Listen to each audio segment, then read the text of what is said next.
Hello there, Mr. Sutton here, bringing you the Algebra 2 Honors 10-8 Part 2 homework solutions on using sum and difference identities. In this one, we will focus on solving trigonometric equations, some of them involving those identities.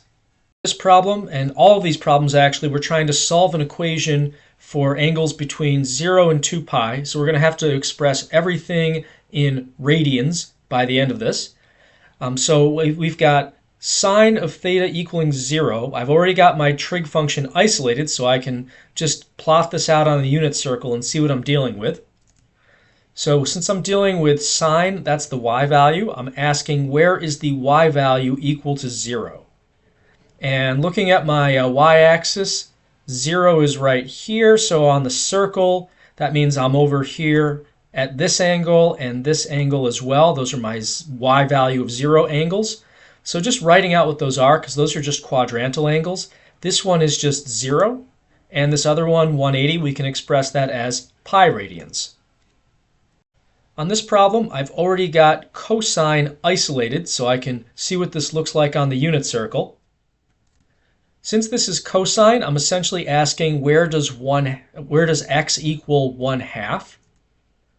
So the x value 1/2 is somewhere over here. So there's two places we encounter that on the circle. Once up here and once down here in quadrant 4. So we have some quadrant 1 and 4 answers that we're going to be looking for. To find them, we're going to need to first get the reference angle.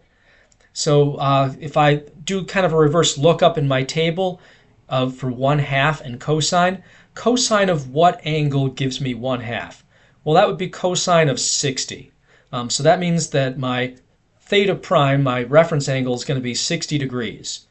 Now to go 60 into quadrant 1, I just have to go 60 up from 0, which is just the angle 60.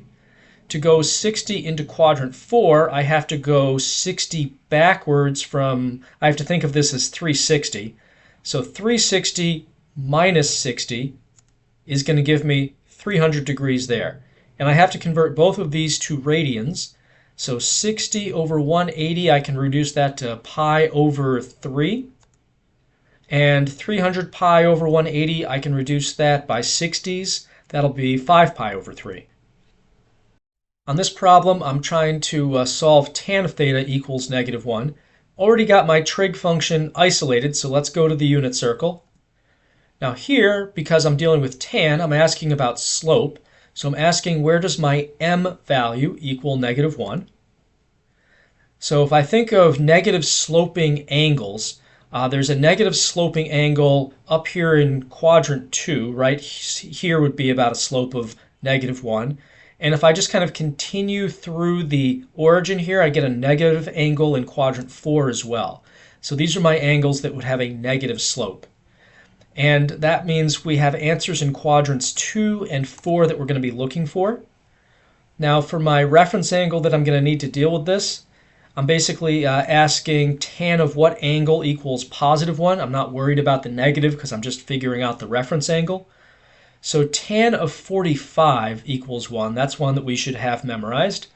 So 45 is my theta prime, my reference angle. So if I'm looking for my quadrant 2 answer, to get into quadrant 2, I'm going to start at 180, and I'm going to go backwards 45 degrees. So 180 minus 45, which gives me 135 degrees for that. And for quadrant 4, I'm going to start at 360, and I'm going to go backwards 45 there. That gives me 360 minus 45, or 315. To convert these to radians, I've got 135 pi over 180. I can reduce that by 45s to be 3 pi over 4. And then I've got 315 pi over 180, which I can reduce by 45s again to be 7 pi over 4. For this problem, I'm trying to solve this equation. Now, because we have this angle sum involved here, I'm actually going to simplify the left side of this equation before I really try to solve it. So just thinking about this sine of a sum, the general formula for this is sine of A cosine of B plus sine of B cosine of A. So that's sine of theta cosine of pi over 2 plus sine of pi over 2 cosine of theta. all of that equaling that 1/2 that's still out there. To simplify this a little bit more, cosine of pi over 2 is 0. Sine of pi over 2 is 1. So sine of theta times 0 is just 0. We don't have to worry about that. And this is just 1 cosine of theta.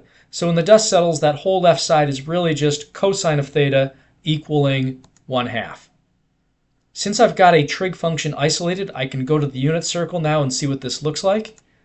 Here I'm asking, where does the x value, because that's cosine, where does the x value equal 1/2? And that's going to be somewhere over here. This is the x value 1/2, so on the circle that's one spot, and here's another spot on the circle with an x value of 1/2. Let me get the reference angle since these aren't quadrantal angles.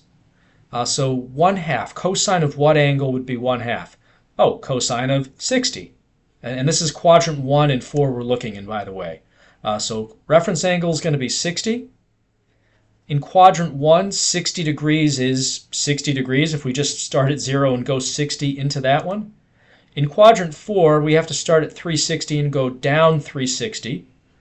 So that's going to be 360 minus 60, which is 300. Converting these to radians, 60 pi over 180 is pi over 3. And 300 pi over 180, reducing by 60s, that's going to be 5 pi over 3. For this problem, we are trying to solve this equation. This is a little bit of a mess because we have a cosine of a sum and a cosine of a difference. So we're going to need kind of two different formulas to simplify the left side before we really try to solve this thing. So cosine of a plus or minus b is going to be cosine of a, cosine of b, and then it's going to be the opposite sign between them. So minus or plus sine of a, cosine of a, or sine of b. Let me put a cosine in there. So just to fix that now, cosine of a, cosine of b, sine of a, sine of b. All right, applying these really just two different formulas rolled into one here.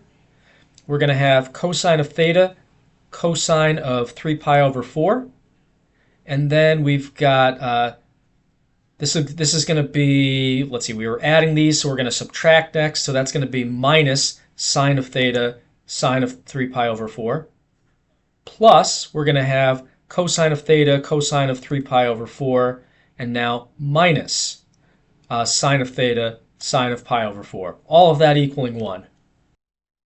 Now, before I waste a whole bunch of time evaluating all of these different 3 pi over 4s, let's take a look at the terms that we've got. So we have a cosine theta, cosine 3 pi over 4 here. We've got another one of those over here. So that's going to be 2 cosine of pi, cosine of 3 pi over 4. So we can combine those together. And these sine sort of expressions are exactly the same except one's negative, one's positive.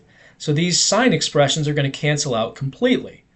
So we actually end up with just 2 cosine of theta, cosine of 3 pi over 4 equals 1. And at this point, let me simplify this a little bit.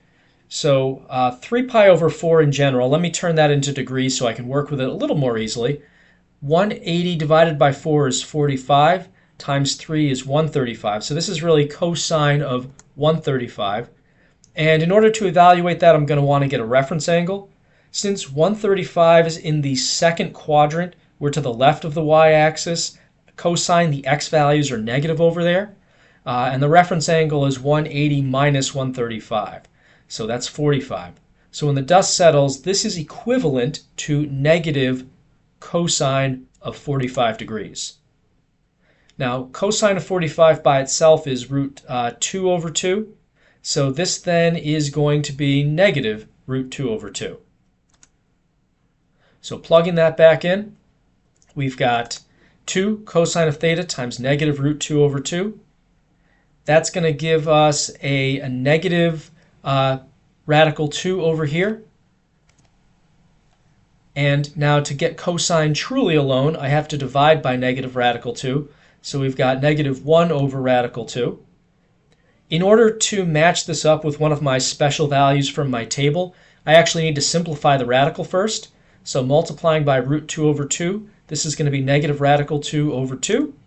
and that's what cosine equals. Since I've got my trig function isolated now, let me go to the unit circle. So I'm asking, where does x, because that's cosine, where does x equal negative radical 2 over 2? I don't know what that decimal is, but it's somewhere over here between 0 and negative 1. So there's some x value on the unit circle that matches this up here and also down here, whatever x value, wherever this is in terms of my scale. So that means we're in quadrants 2 and 3. Let me get a reference angle out of this. So cosine of what would give me positive radical 2 over 2? Well, we already kind of did that up here, right? Cosine of 45 is root 2 over 2. So that means that our reference angle, my theta prime that I'm writing, is going to be 45 degrees. To get a quadrant 2 version of that, I'm going to start at 180 and go backwards 45 degrees to get here. So that's 180 minus 45, which is 135. And let me just spell out how I got that. So that was 180 minus 45, giving me 135. And next, to get my quadrant 3 angle here, I have to start at 180 and go forward 45 degrees. So that would be 180 plus 45. And that's 225. Converting these to radians, 135 pi over 180, I can reduce that by 45 to be 3 pi over 4. And 225 pi over 180, that's going to be 5 pi over 4.